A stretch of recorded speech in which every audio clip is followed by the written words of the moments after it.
Alors, le fonctionnement des battements binauraux, à ne pas confondre d'ailleurs avec le son binaural. Hein. On entend souvent son binaural et battements binauraux, ce n'est pas la même chose. Le son binaural, c'est un son à 360 degrés pour créer une atmosphère en particulier, voilà, donc son 3D ou son 360 degrés. Dans les battements binauraux, on parle bien là de battements. On a là, c'est très important, là je vais le préciser tout de suite, c'est très important pour bénéficier de la puissance des battements binauraux d'écouter avec des casques audio. Donc ça peut être des écouteurs hein, comme ceci ou un casque tout simplement. Dans la mesure où on va avoir un son qui va être en continu dans une oreille. Par exemple, mon oreille gauche, j'ai un son, là à l'écran, on a un son à 118 Hz.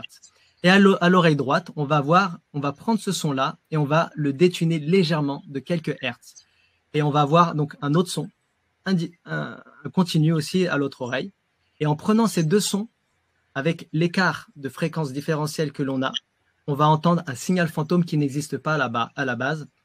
On va avoir un signal qui va donner un son comme waouh, waouh, waouh, waouh, waouh, waouh, waouh, waouh. Alors évidemment, plus le rythme est élevé, plus ça va battre rapidement, waouh, waouh, waouh, waouh, waouh, et plus ça va être lent, plus ça va être lent. Donc on parle là d'un écart de fréquence différentielle.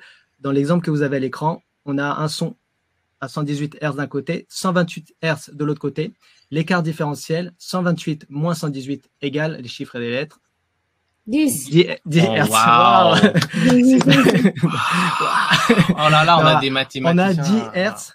Et 10 Hz, comme si vous vous souvenez du tableau qu'on a, le tableau 2, présenté tout à l'heure. Le tableau 2, slide 2. 10 Hz, donc on va entendre un battement qui n'existe pas.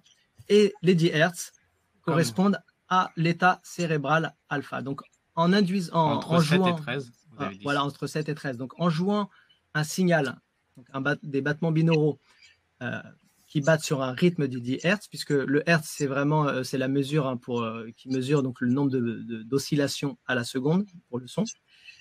À 10 Hz, on va forcer notre cerveau à se synchroniser au rythme. Et du coup, il va lui-même produire beaucoup plus. Là, en l'occurrence, on parlait de 10 Hz, d'ondes alpha.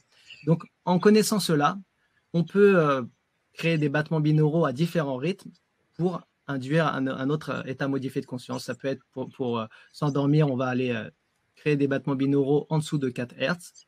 Delta. Voilà, pour générer plus d'ondes delta. Et pour entrer dans l'état d'auto-hypnose, on va jouer des rythmes plutôt θ, quoi.